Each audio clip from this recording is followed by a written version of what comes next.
Everyone, welcome to my channel. So आज बनेंगे fish fry.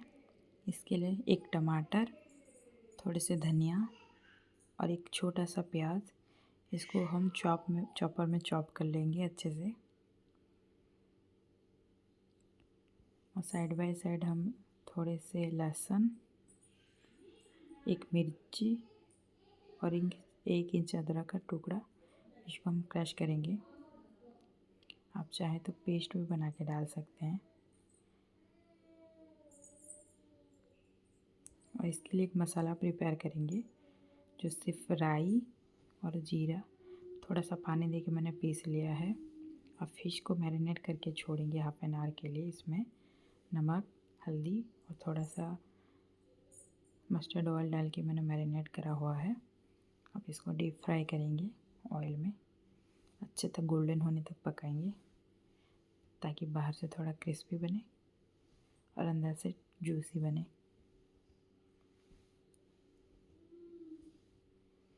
अब मसाले में हम डालेंगे हल्दी,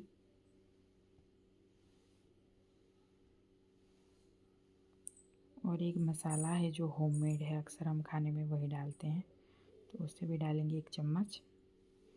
मैं किसी दिन इसका भी रेसिपी आप लोगों के साथ शेयर करूँगी। ये हर एक चीज़ में जाता है, कुछ भी सूखा सब्जी हो, कुछ भी इसमें हम डालते हैं ये अक्सर। ये होममेड है। अब डालेंगे नमक स्वाद अनुसार।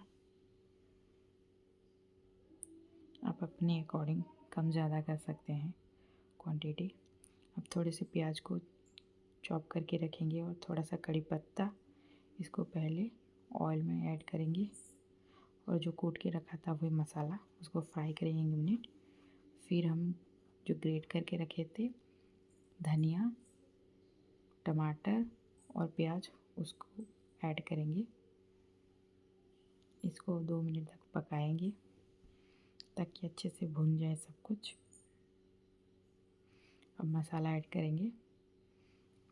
याद रखिए, सरसों के मसाले को ज़्यादा पकाते नहीं हैं, इसमें बिटर सा टेस्ट आता है। तो बस अच्छे से मिलाएंगे, कुछ 30-40 सेकंड तक इसको अच्छे से मिलाएंगे ताकि सारी चीज़ें कंबाइन हो जाए।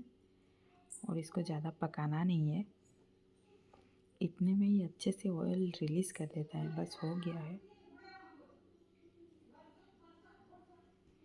अब इसमें ऐड करेंगे हम अपना फ़िश जो फ्राई करके रखा था, इसको अच्छे से मिलाएंगे। आप चाहें तो ऐसे भी इसको सर्व कर सकते हैं, लेकिन चावल के साथ ग्रेवी ज़्यादा अच्छा लगता है, कि ऐसे भी खाएंगे तो अच्छा लगेगा, इसलिए मैं पानी ऐड कर रही हूँ। और इसको थोड़ा सा पकाएंगे ताकि सारी चीज़ें आपस में मिल जाए। अब मिर्ची का पाउडर डाल के सर्व करेंगे। Thanks for watching. Radhe Radhe.